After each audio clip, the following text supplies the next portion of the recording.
E vamos lá para o tema da nossa aula. A aula vai falar hoje sobre o silêncio e não a oratória como arte e virtude. Quer dizer, nós vivemos um mundo certamente que valoriza muito a oratória. O cara fala, então ele é bom. O cara não fala, não sei o que ele tem. E o Hafetz Haim vem e diz, não. Eu quero mostrar que o silêncio e não a oratória é a verdadeira virtude, é a verdadeira virtude e arte do ser humano. É muito bom a gente pegar um pensador que coloca a gente e joga a gente para uma outra dimensão. Porque a princípio a gente sempre fala, quanto mais fala melhor, tem que saber se comunicar, tem que saber que, como é que era o Chacrinha falava, quem não se comunica, olha, vocês sabem tudo isso, tá vendo?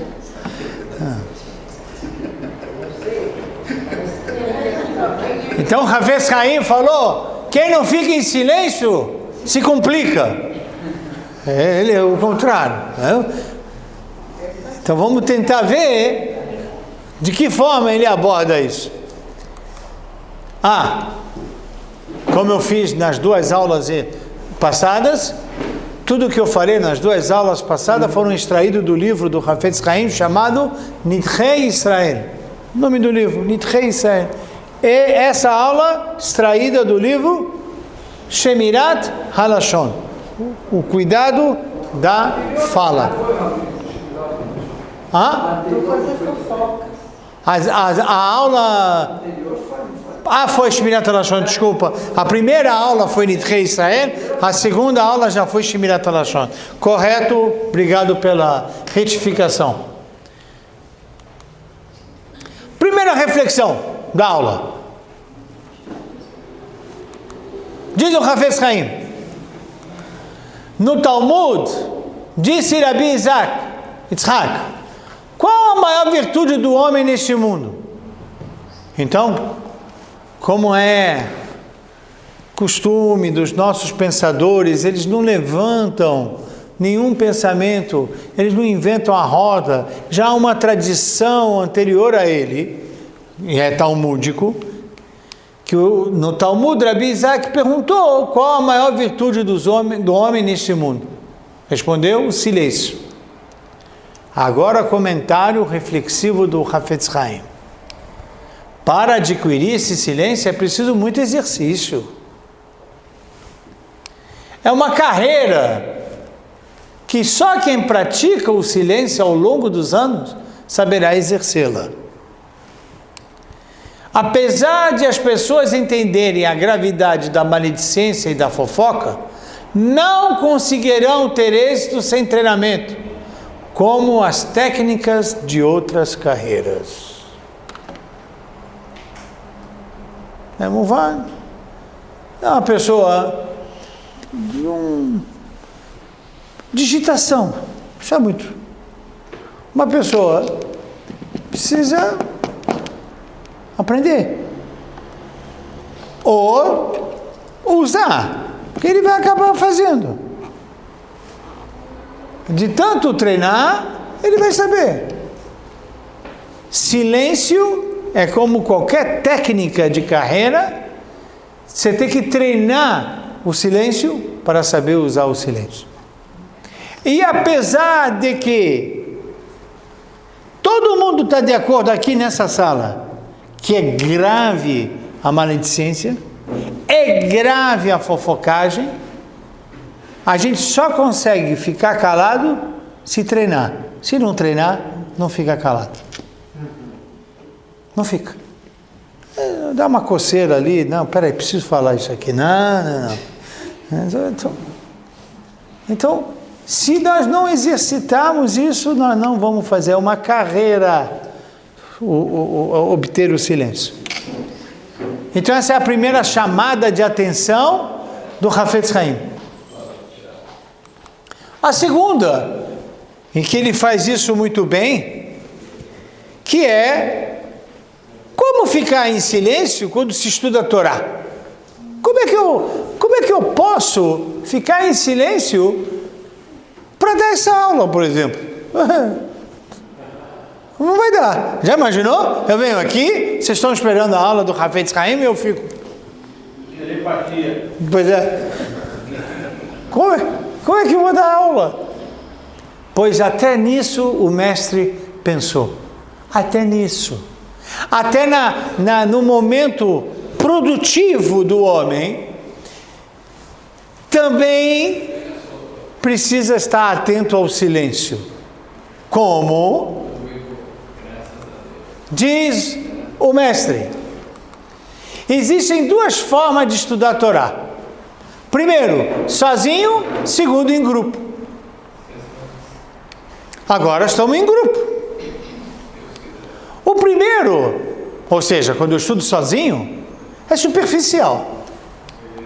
Mas o risco do mau uso da fala ainda existe, porque eu estou sozinho.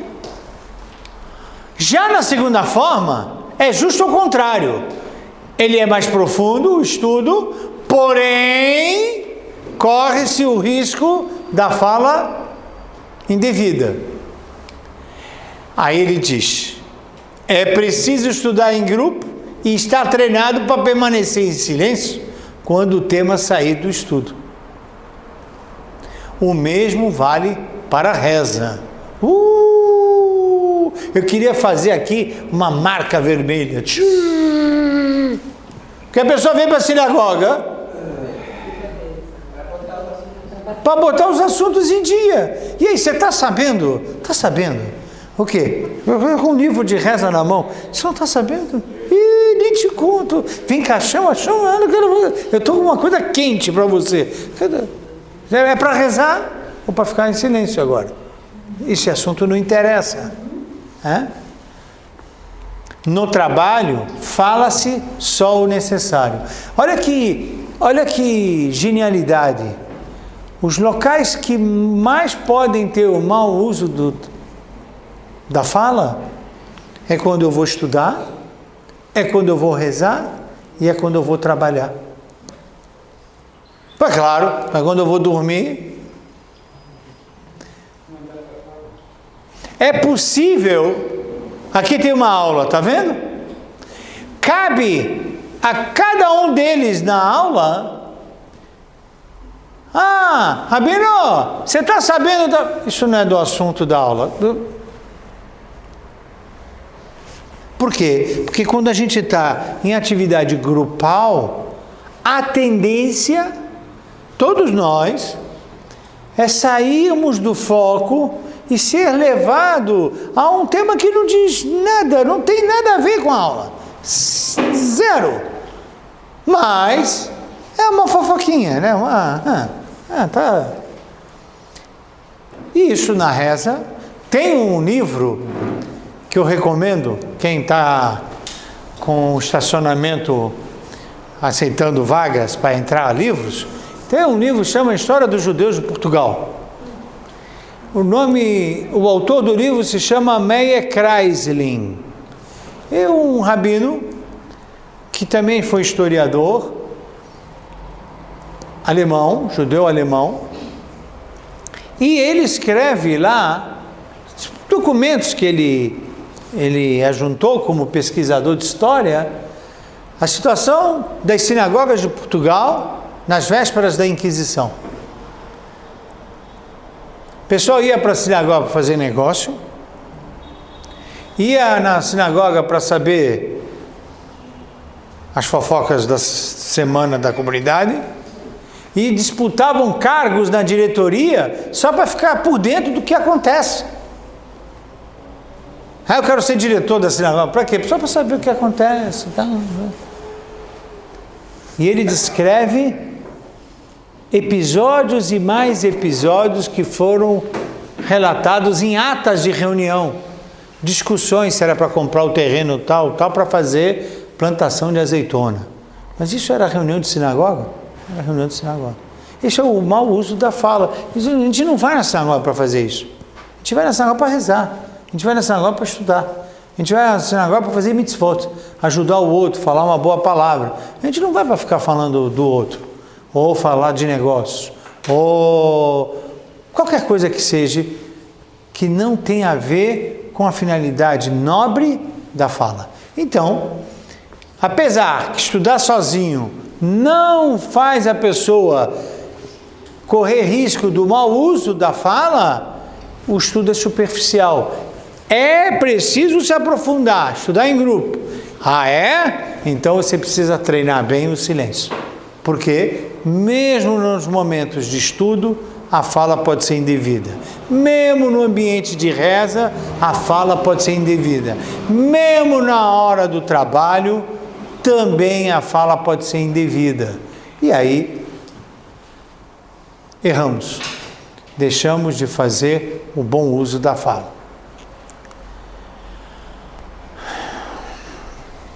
Aqui, o nosso mestre vai fazer o seguinte, fazendo uma análise do homem. Deus entregou a fala apenas ao homem de todos os seres vivos, para poder estudar a Torá, rezar, praticar mitzvot. Quando o homem faz mau uso da fala, deve refletir, para isso fui criado. Reparem, de todos os seres vivos, quem tem a capacidade da fala? O homem. Para quê? Para estudar, para rezar, para fazer mitzvot, fazer o bem. Aí de repente ele vai e fala do fulano, do ciclano, comentários, sabe, sem nexo. Para que isso? Para isso eu fui criado. Foi para isso que Deus me deu o dom da fala.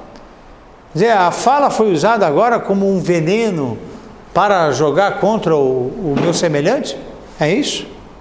Então ele tem que fazer essa reflexão constantemente. Então imagine, eu estou dentro aqui, né, de uma sinagoga, né? Eu venho para a sinagoga para rezar. Claro, cabe a todas as falas, por exemplo, de bem-vindo, isso é uma fala de mitzvah, essa não é um mau uso da fala. Uma pessoa chegou na sinagoga e a pessoa vai lá e fala, bem-vindo, como você se chama? Isso não é um mau uso da fala. Não, senta aqui do meu lado, espera aí, eu vou pegar um livro para você. Isso é um bom uso da fala. Agora, se eu chegar, de onde você é? Não, eu sou francês. Você está aqui de passagem? Sim, está fazendo o quê? Não, eu estou abrindo um negócio. Tá bom. E que negócio está abrindo? Sim. Não, quem sabe eu posso arrumar algumas pessoas, tal, não sei o quê. Olha, vamos aqui fora. Quer dizer, perdeu o foco. Perdemos o foco. Né? Tudo errado. Entrou na sinagoga é para rezar. É para ajudar as pessoas a se encontrarem. Saiu da sinagoga, aí o sair da sinagoga é outra fala social. Mas mesmo assim, o bom uso da fala é constante. Então isso aqui é bonito quando todos estão harmônicos na reza, no estudo, nas mitzvot, etc. Não vai num lugar de trabalho, é a mesma coisa. Né? Se você vai num ambiente de trabalho, no escritório, todo mundo trabalhando e não fofocando, falando, não tem o que fazer. Né? Falando do Bolsonaro, do Haddad e tal, quer dizer, no meio do trabalho. Quer dizer, nós temos que focar, né? Focar.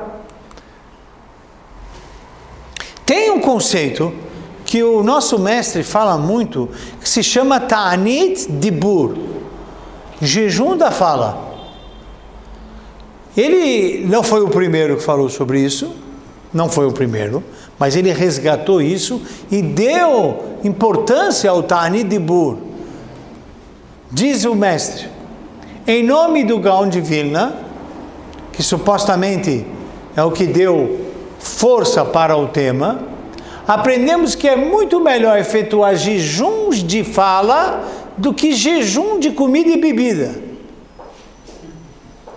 Com o Ta'anit Dibur, o corpo físico não fica debilitado, podendo aprimorar seu espírito. Olha,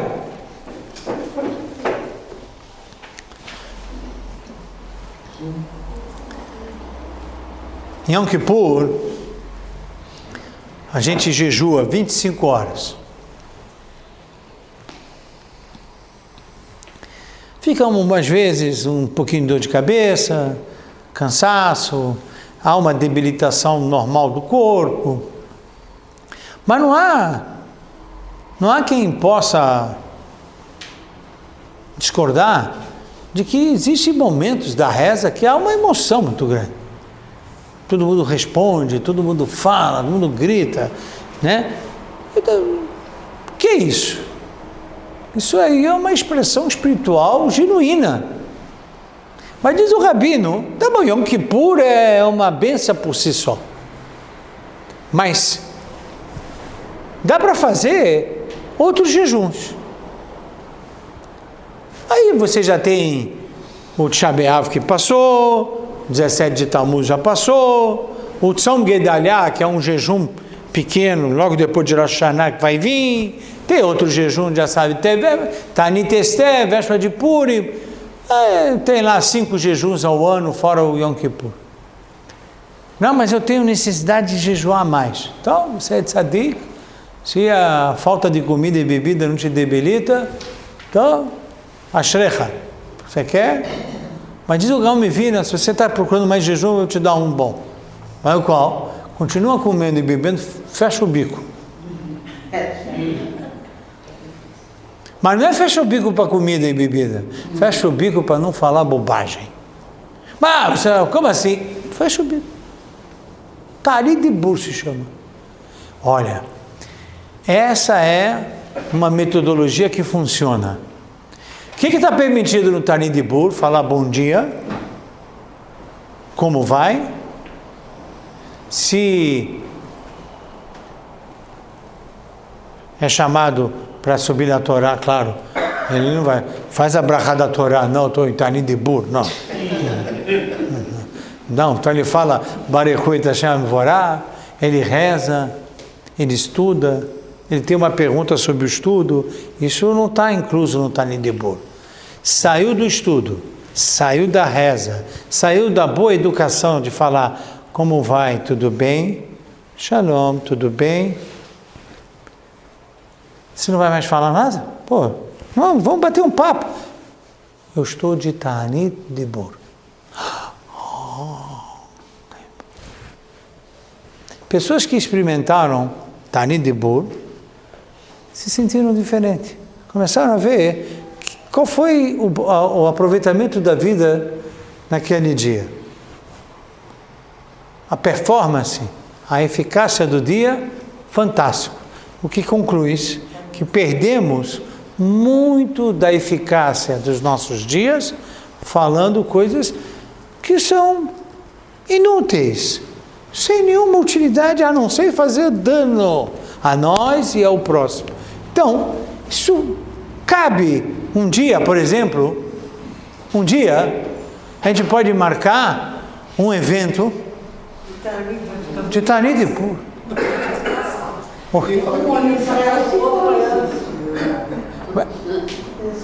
Não, você vai ver como Isabel, você vai ver como isso funciona.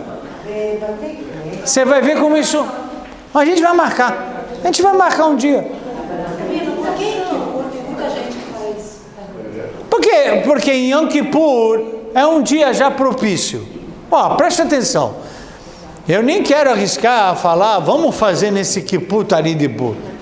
Porque eu estou mais ainda falando para as pessoas fazer Ta'anit de verdade.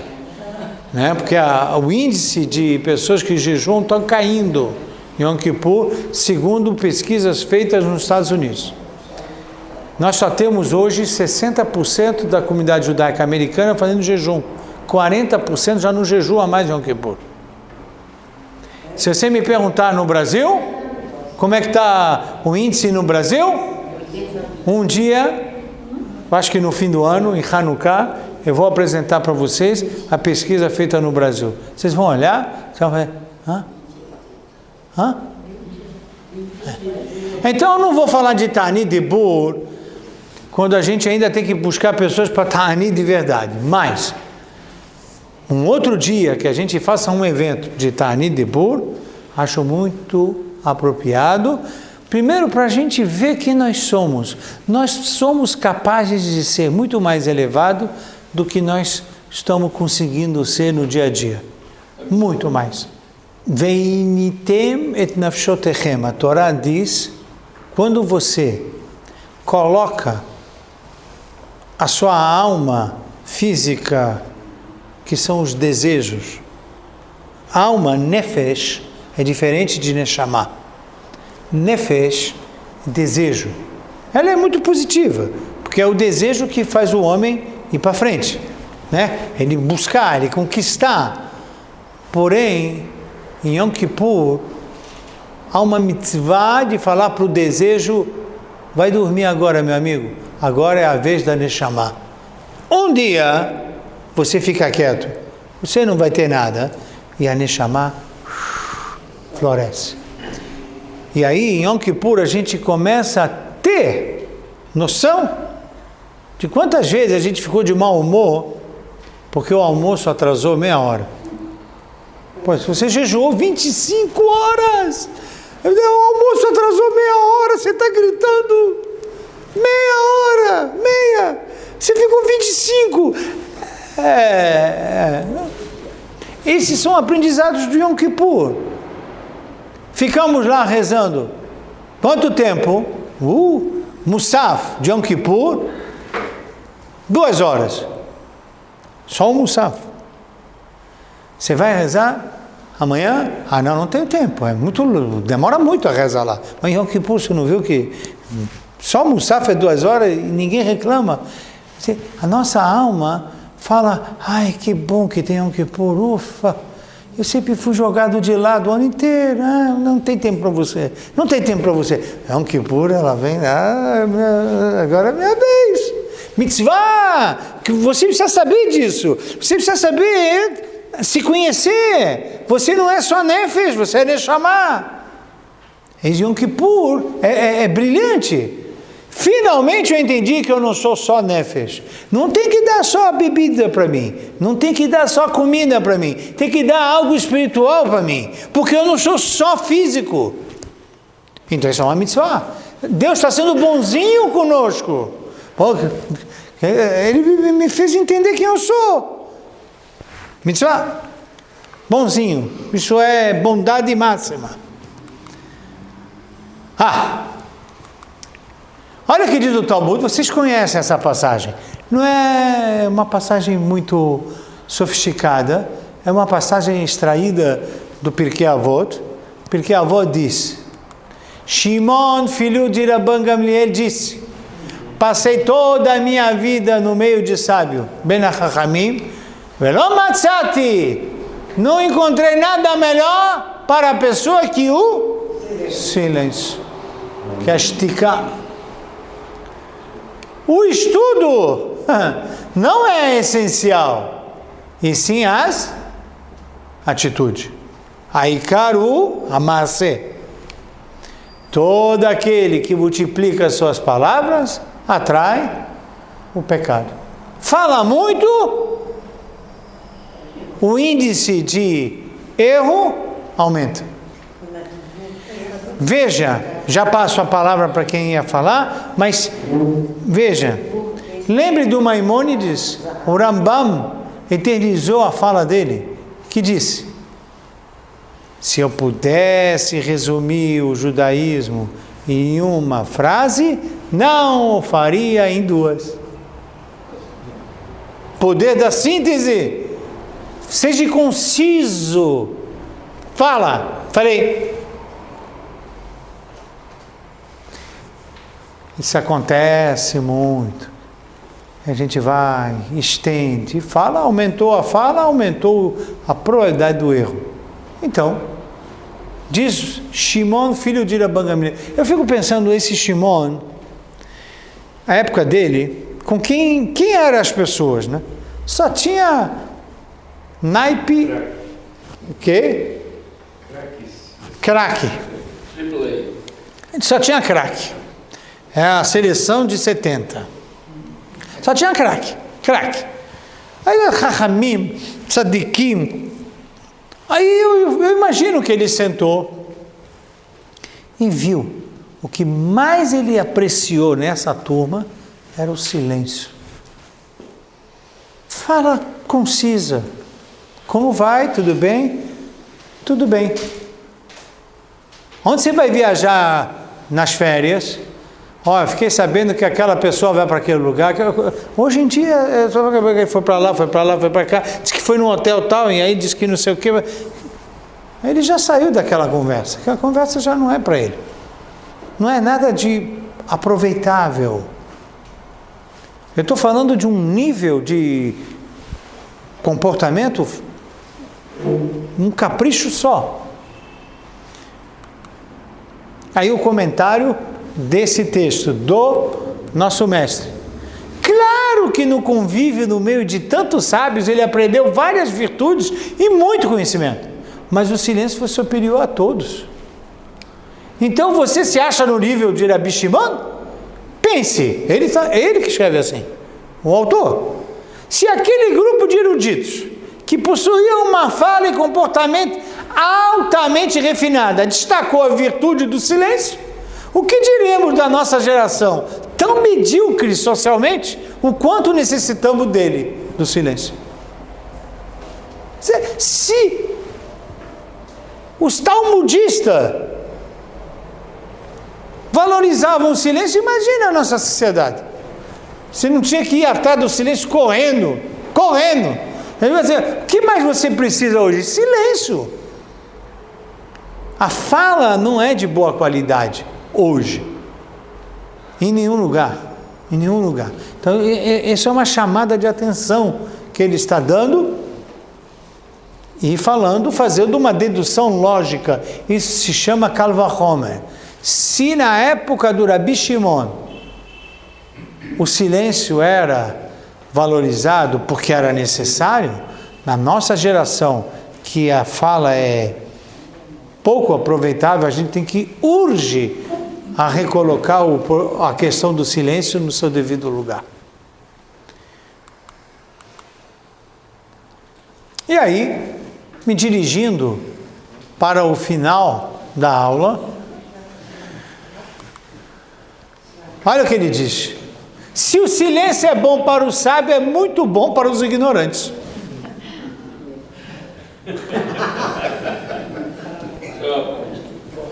Dedução lógica, né?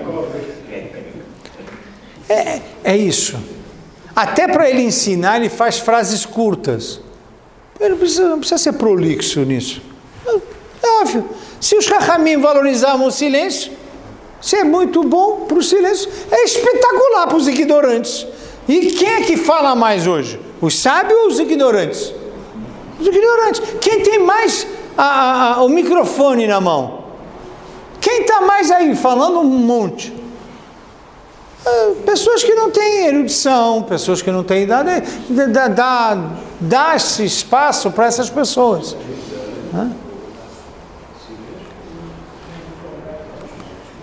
Por exemplo, adivinha onde é? Paulista. Então, me preocupa muito, por exemplo, as falas, né? Eu vou passear. Qual é a conversa que eu vou ter? Digamos que eu vou caminhar. Quais são os temas? Temas construtivos, tema para a vida, tema de orientação. Eu vou falar com meus filhos, vou falar com a minha esposa, vou falar com um amigo, eu vou falar com uma pessoa, eu vou atender alguém. Seja lá qual for, do que estamos falando. E se a gente fizer uma análise, se a gente puder ter um gravador e pudesse gravar quais são as conversas das pessoas, o extrato, se a gente puder fazer um suco do que é aproveitável para a construção de um mundo melhor, para a construção de uma performance melhor de vida. É pouco, é baixo, é muito baixo. A eficácia da fala está baixa, a eficiência baixa. Gente, isso é uma agressão a nós mesmos, porque Deus não deu a capacidade de falar se assemelhando a Deus. A gente é semelhante a Deus porque Deus criou o mundo falando, entregou a Torá falando, e a gente está destruindo o mundo falando, e também não estamos aceitando a Torá também com a própria fala. Tudo é com a fala que a gente faz. E as fofocas é com a fala, tudo é com a fala. Acabar com o outro é com a fala. Então, é essa chamada de atenção. O que nós estamos fazendo com a fala? Sim. Minha avó materna, ela dizia o seguinte: saiba o que você diz, não diga tudo o que você sabe. Muito bom. Muito bom. Sabe as palavras. Aí eu trouxe um versículo do rei Salomão, do Michá, desculpa. Disse o profeta Michá: guarda as portas de tua boca de quem repousa em teu seio. Mas o que é isso? O que ele quis dizer, o profeta Michá? Guarda as portas da tua boca de quem repousa em teu seio. Então o rabino, o nosso mestre, vai fazer explicações sobre o profeta Michá. O que ele quis dizer, portas da sua boca? Comentário.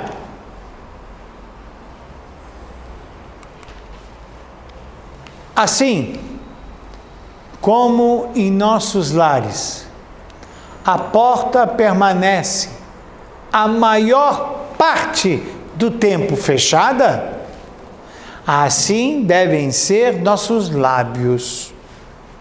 Saber abrir a porta quando necessário, óbvio, vai vir uma visita em casa. Não aprendi na aula lá na Cravinhos que não é para abrir a porta. Não, aqui eu sou obrigado a abrir a porta. Convidei alguém para vir na minha casa, eu abro a porta, óbvio, né?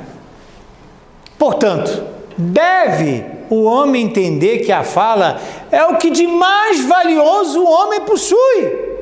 Se para joias e dinheiro criamos outras portas e fechaduras, por um acaso a fala não merece pelo menos o mesmo tratamento?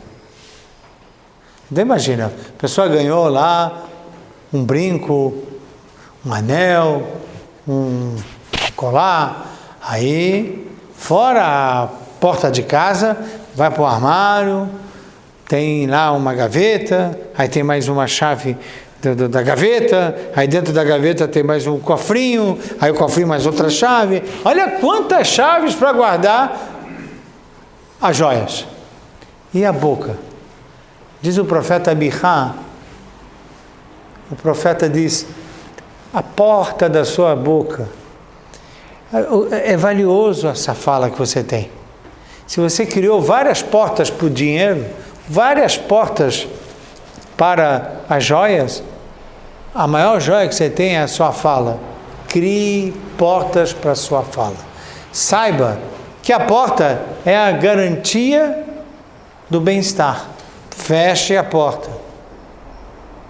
Abra a porta quando for necessário. Assim como você abre para receber visita, você abre a porta também para falar bem ao outro, para levantar a pessoa, para ensinar, para ouvir, para aprender.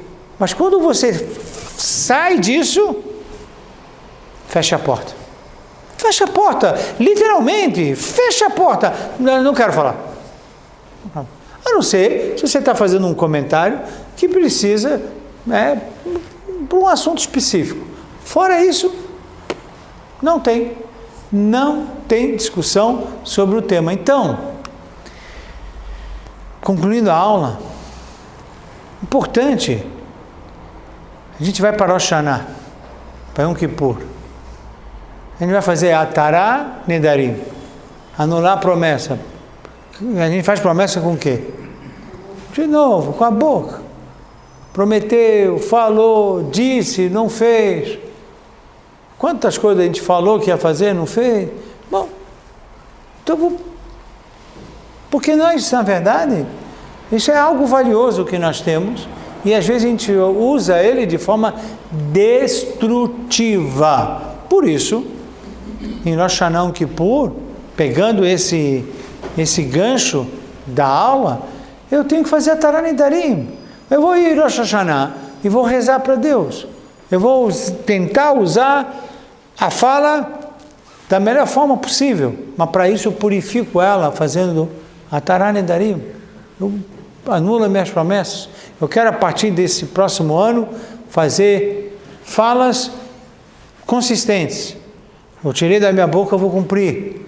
Eu vou fechar a boca quando não for assunto digno. Não, é digno do homem se espelhar em Deus. Deus fala para criar, Deus fala para ensinar, Deus fala para divertir. Então o homem começa, vou fazer essa fala para avisar a pessoa que ele está errado. Eu vou ensinar a pessoa, eu vou levantar a pessoa, eu vou dar elogio para a pessoa. Essas são falas positivas. Então, essa foi, de forma sintética, a aula de hoje, vendo que quanto mais fala, maior o índice de erro. Quanto menos fala, você já está indo para um caminho bom. Não é para ficar calado, não é para ficar mudo, é para falar coisas no endereço certo. E isso é uma arte, isso é uma virtude, precisa de treinamento, não é fácil. Esse livro, Shmirat HaLashon, no mundo, pessoas que estudam Hafetz Haim dividem o livro Shmirat HaLashon um dia por ano. Pega o livro e divide em 365 partes. Por quê? Porque não é treinamento? Se é treinamento, todo dia passa na academia. Não? Passa na academia, falar um pouco de exercício. Então ele pega lá o livro e divide em 365 dias. Se Deus quiser, pretendo entregar esse livro para vocês.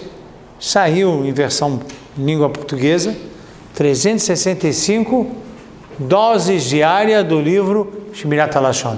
Lá tem dicas, treinamentos de como fazer, como falar, situações mais complicadas possível. Como é que eu saio disso? Uma vez alguém me perguntou, Rav, se eu for aplicar esse livro, não pode fazer reunião de família na minha casa. Pode e deve. É apenas fazer o uso correto da fala. Porque senão, realmente, até a família vai brigar. Porque o mau uso afasta as pessoas que se amam. Então, vai ser um problema. Então, vamos continuar com o Hafetz Haim. A gente vai fazer agora, rápido, uma interrupção por causa das festas. Mas quando voltar, nós vamos trazer pílulas do mestre, como falar no trabalho, como falar em casa, como falar com a esposa, com o marido, no comércio, na rua, com um desconhecido, quer tirar informação de uma pessoa, como faz? Falo tudo que eu sei, não falo. Então, são pílulas que ele ensina lá, de forma prática, como fazer o bom uso da fala. Diferente do que tem aí no mercado, como fazer um bom discurso, como fazer uma boa oratória. Não é disso que ele vai falar. É como fazer o bom uso da fala, porque você tem uma alma e Deus te deu essa preciosidade, que através dessa alma falante, você pode se semelhar a Deus. Do jeito que está, estamos distantes. E aí, esperamos que o nosso mestre nos ajude a melhorar cada vez mais a nossa fala. Aí está, pois não? Eu escutei uma vez uma história, eu queria saber as suas considerações a respeito. Eu entendi bem que numa sinagoga, todo mundo falava na reza, uma bagunça. Aí chegou um rabino novo e falou, ninguém fala mais, na reza tem que rezar. O que acontecia? Na hora das falas, as pessoas conversavam, sabiam um da vida do outro, eventualmente ajudavam o outro que precisava. Depois que esse rabino, a pessoa começou a se debandar e as pessoas começaram a quebrar. Você escutou essa história? Não, eu estou escutando pela primeira vez. É um desafio a pensar, né? Não sabendo se isso ocorreu de fato ou não. Não sei também. Então, pois é, isso aqui pode ser propositivo para pensar. Eu penso que mesmo para se interessar pela vida do outro, para ajudar, tem como falar, quando falar e o horário de falar. Não penso, porque assim, se eu venho para a sinagoga para resolver o problema dos outros, então, aonde eu vou ir para rezar?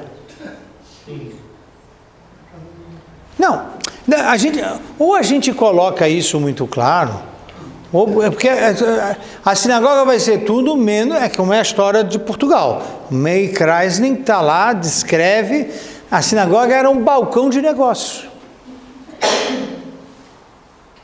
Mas, cadê essas sinagogas de Portugal? Onde elas foram parar? A gente tem que pensar um pouco nisso. Veja, de novo, fazer o bem na hora errada não é mais o bem. Para fazer o bem tem regras. Para ajudar o outro tem regras. Para usar a fala tem regras. Tem técnica, tem treinamento. Não pode ser que na sinagoga, agora a sinagoga virou... Por exemplo, vamos sair desse teu... Só para pensar, já que você provocou a gente para refletir. Eu vou trazer meus filhos. Aí eu trago meus filhos. Meu filho tem 2 anos, o outro tem 6 meses, o outro tem 3 anos. Os 6 meses está de fralda. Aí, de repente, está todo mundo rezando a Amidá e o bebezinho fez um produto lá. Aí o pessoal começa, o odor não está agradável. Aí o de 2 anos fala, eu quero minha bala. E o terceiro vai lá e dá um tapão no menino do 2º ano. Aí sai um pega-pega, tudo no meio da sinagoga. Aí veio uma pessoa e fala, deixa porque não pode espantar as crianças da sinagoga.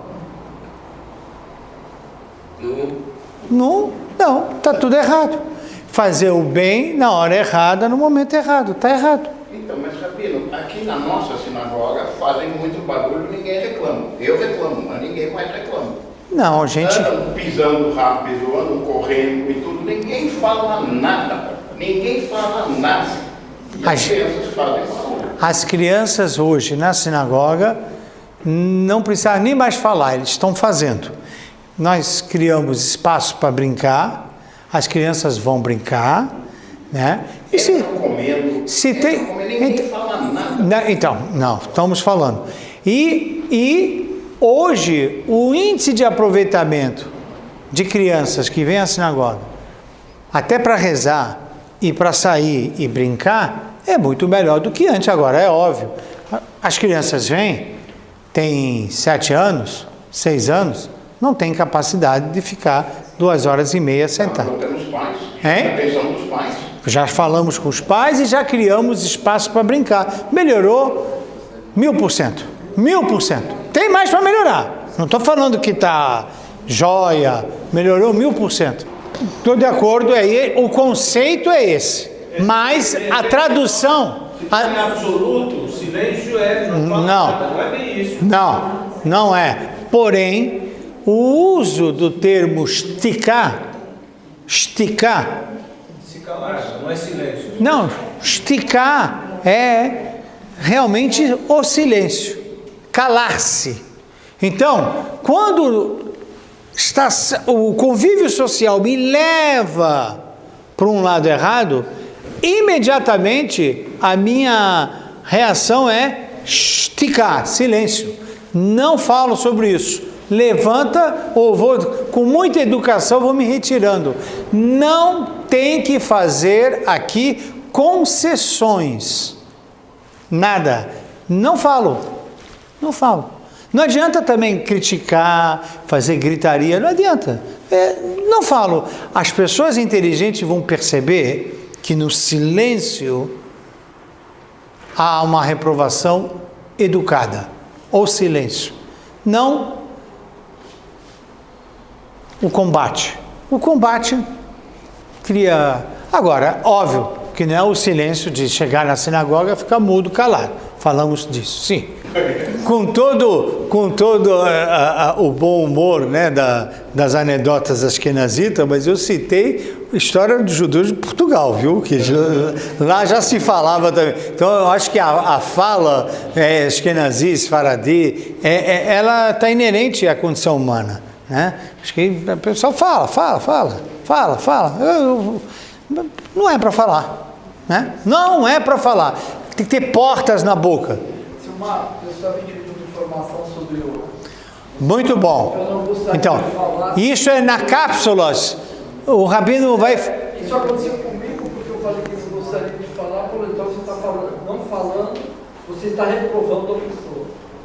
Como que deve se falar? Isso. Então, isso vai ser... Vamos fazer 3 aulas só sobre isso. Mas não... Cada caso um caso. Mas, por exemplo, é muito normal para Rabino, por exemplo, tirar referências de um menino que quer sair com uma menina. Aqui, meu amigo, aqui, a face fala. Não precisa nem falar muito, não. Também sobre fala facial, também ele fala sobre isso. Eu queria que você me falasse do Anderson. Não tem nenhum Anderson aqui, não. Eu queria que você me falasse do Anderson.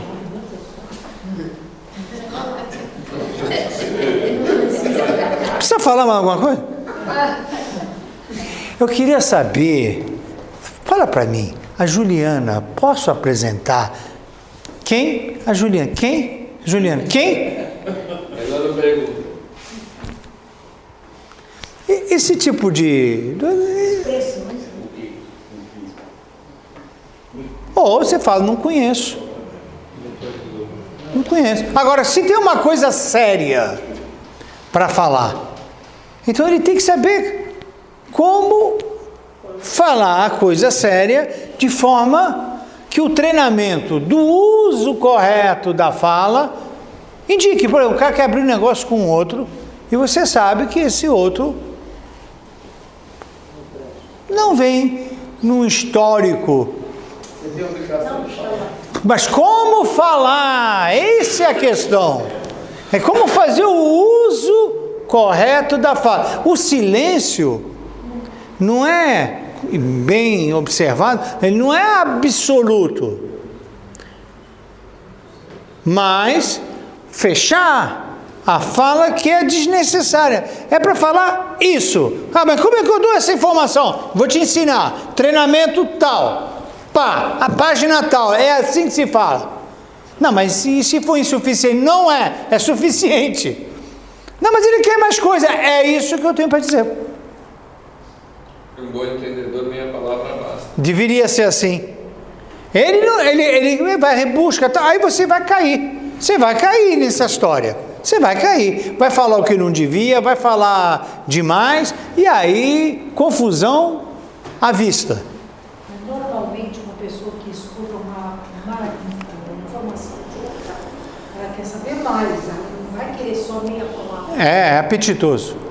Não é apetitoso, como o senhor falou, se precisa fazer um negócio, o outro fala, assim, aí você... apetitoso, isso no sentido do apetitoso. Se sentir mais seguro. É isso que eu tenho para falar. Ponto. Se eu só aumentar, eu vou... Aí ele vai procurar com outra pessoa. Mas eu tenho que me comportar direito. Eu vou fazer direito. Como é que eu falo? Seja por positivo ou por negativo, ele vai dizer como. Vocês vão ficar assim, não acredito. Até nesse ponto ele chegou.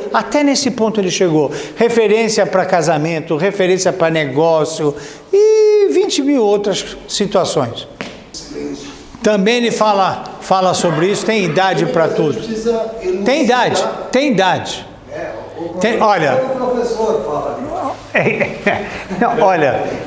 Olha, eu em escola, quando eu falava com um aluno, eu falava frases curtas.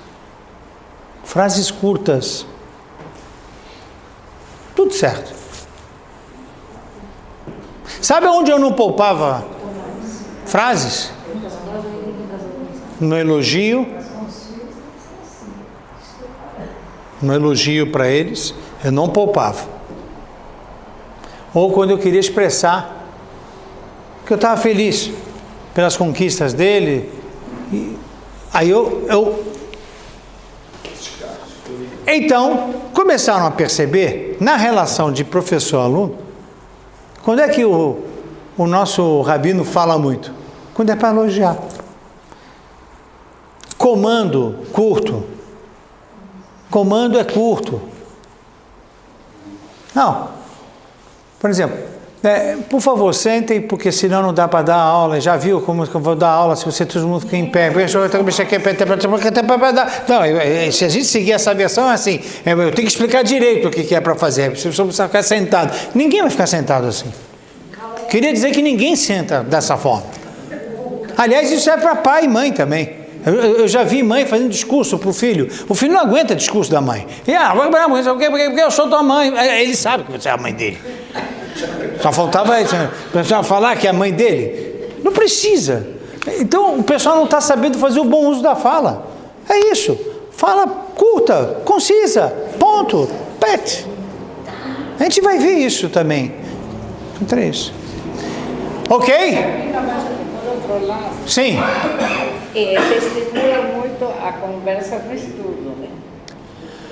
Sim. Então, isso que eu falei logo no início. A conversa no estudo, ela é fundamental, porque o estudo em grupo ele é mais profundo. O estudo solitário é superficial. Em compensação, o solitário não tem erro de uso de fala, e o de grupo pode haver. Caberá a este grupo se policiar e um ajudar uns aos outros, né? Porque senão, realmente, o estudo de grupo pode se tornar algo que não é muito agradável, né? Não é muito agradável. Então, tem que tomar cuidado. O que é isso?